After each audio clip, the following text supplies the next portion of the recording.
Chapter 26. Defense of Obscenities. "I think you might be even nicer than Dr. Marjorie," said Thomas. "Why is that?" asked Warren. "Because you haven't once referred to me as a complete wanker." "Perhaps I've written it down." "Have you?" "No." "Why not?" "Because I don't think you are a complete wanker." "What about an incomplete one?" "No, I don't think you're that either." "Well, I am," said Thomas. "And you haven't cried yet. Dr. Marjorie often cries." "Does she indeed?" "Well, she's often sobbing by the end of our sessions. Does that mean she's wrong?" "Wrong?" "Yes, in her diagnosis of me being a wanker." Warren sighed. "Being a wanker is not an official clinical psychiatric diagnosis, Thomas. If it were, the majority of the population would be seriously ill." Thomas frowned. "Then why does she refer to me as one?" "I'm not certain it was in a diagnosis, so much as an opinion." "I don't understand." "Have you been seeing her for long?" About a year." "I see." He wrote something down. Thomas tried peering at it. "Is there a problem?" "You tell me." "No, I mean about her diagnosis." Warren put his pad and pen down and leant forward. "Thomas, there is a chance that she just might not like you very much." "I'm sorry?" "She might cry and refer to you as a wanker because she doesn't like you very much." "Dr. Marjorie?" Warren nodded. "I don't think that's right," said Thomas. "I don't think that's right at all. She likes me, certainly." "Look, Thomas, it's often difficult to accept things when we've come to believe they mean something they don't." "No, you're wrong, you know. Clearly wrong. She does like me. She has to." "Why? Do you feel everyone has to like you?" "No, of course not. I know that I'm loathed in general. Even my mother's indifferent." "Yes," said Warren, retrieving his paper again. "Let's talk about that." "No, let's not. I want to talk about Dr. Marjorie." "Do you feel that you're obsessing over Dr. Marjorie's attentions because of the lack of any maternal ones?" What the fuck does that mean?" "I mean, Thomas, that you might be seeing Dr. Marjorie as a substitute for your mother, the attentions of the former compensating for their absence from the latter." "No, I fucking don't. Where the fuck did that come from?" When Warren jotted something down, Thomas leant forward again. "What are you writing?" "It doesn't matter." "Yes, it bloody does. The fact that it's been written down proves that it matters very much indeed. Was it about Dr. Marjorie or my mother?" "Is there a difference?" "Yes, there fucking is." Warren leant back and eyed him for a time. "Do you know what one of the best indicators that we're approaching the root of a problem is?" "No, I fucking don't. I don't fucking care." "Obscenities." What the fuck?" "Obscenities are a defensive mechanism against being forced to recognize a truth." "No, they're not. They're an expression of being angry. I'm surprised that as a psychiatrist you aren't aware of this ever-popular emotion." "Anger is a defense, Thomas." "Bullshit!" "It arises when our beliefs are threatened. It arises as an excuse not to face what we already suspect, what we unconsciously know to be too painful to recognize consciously." Thomas stood. "Well, do you know what I think you're finding too painful to recognize?" "This isn't about me, Thomas." "The fuck it isn't. You're finding it painful to admit being a stapler." "I beg your pardon?" "Because the problem with being a stapler," Thomas said, "is not only a tendency to see everyone as a staple, but the whole world as a general packet full of the blasted things." "Sit down, please." But Thomas didn't. "I'm just a guy. All right, a guy, that's all. I'm not mad. I don't have this psychoenteritis rubbish everyone's going on about. I just wrote some shit books. There's nothing more dangerous, contagious or disturbing about me than that. I'm a shit writer, yes, but that's where any notable issues end. You, on the other hand, are treating me like a staple and looking for reasons I'm in this mess that simply don't exist. And the thing that's dangerous about that, Warren, is your determination to prod and poke until coming up with some. Like this Dr. Marjorie bullshit, for example. No doubt you're keen to staple 6 types of shit out of such notion to convince both of us that it's the root of everything I'm being accused of."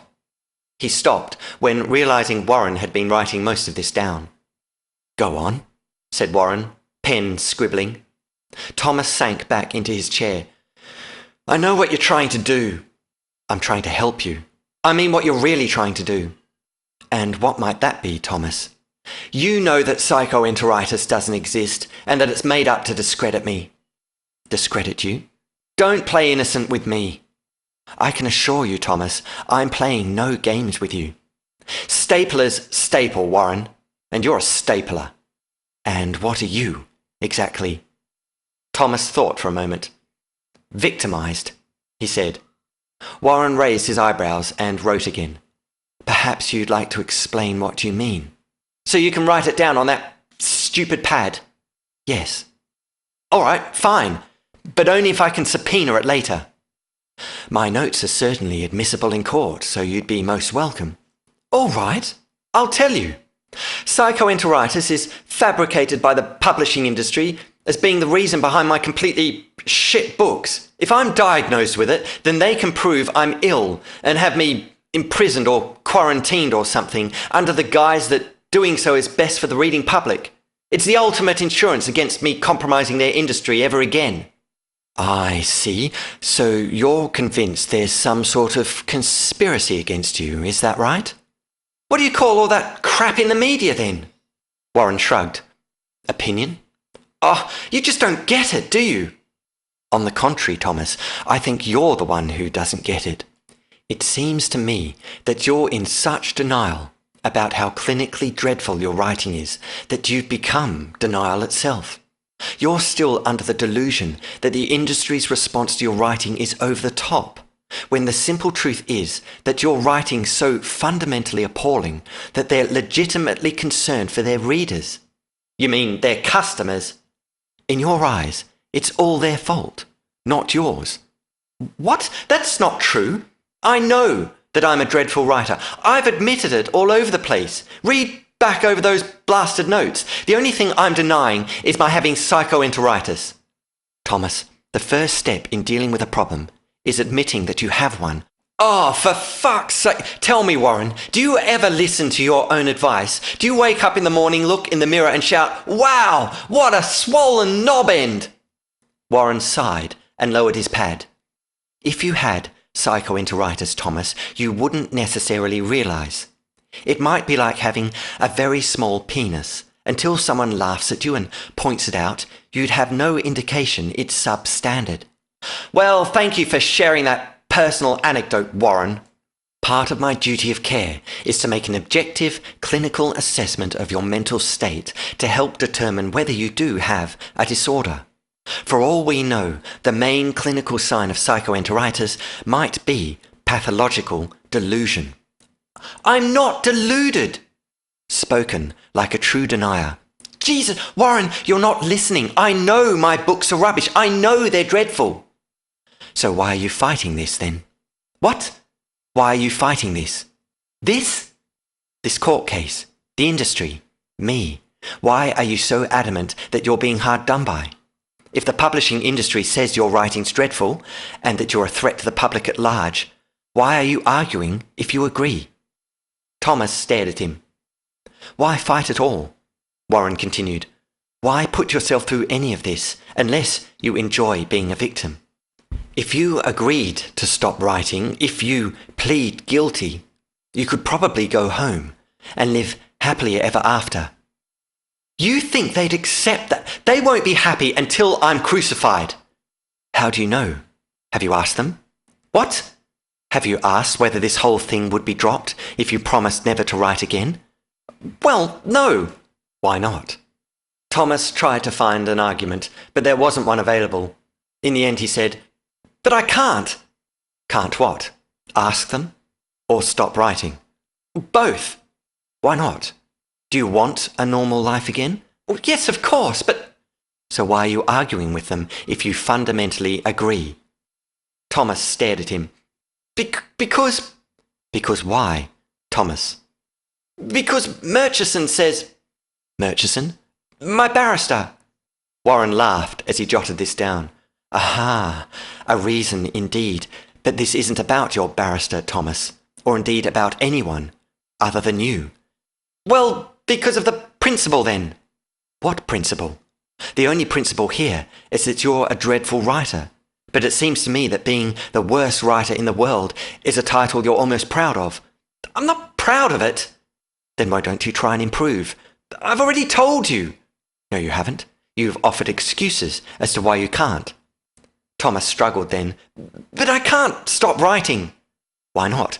Because it's what I do. Even if it hurts others? Oh, that's not fair. Why not? Warren, I'm not doing this anymore. You're making my head hurt. It feels all squishy. Warren jotted something down. Oh, come on, cried Thomas. How can that be relevant? Please don't tell me you're considering squishy head to be another symptom. I'm not considering anything, Thomas. I'm just making notes. Bollocks! You're writing paranoid, delusional, neurotic down, aren't you? What I'm writing isn't important, Thomas. It's what you say that's important. Which you then write down. So of course it's important. And then you write down your nasty, judgmental opinion. I don't have an opinion of you, Thomas, nasty or otherwise. Bollocks! What's a diagnosis if it's not an opinion? We've only been chatting for 20 minutes. That makes no difference. You've had an opinion about me before we even met. Penelope was writing a veritable essay on that blasted clipboard. Clipboard? Yes, it had stars and everything. I bet most of it was underlined. Was most of it underlined? Would you like it to be underlined? Thomas groaned, put his face in his hands and swore in pain. Do you feel threatened by Dr. Penelope, perhaps? Threatened? Yes. Do you have a problem with women? What? No, of course not. What about your mother? In response, Thomas punched himself in the face, which Warren jotted down.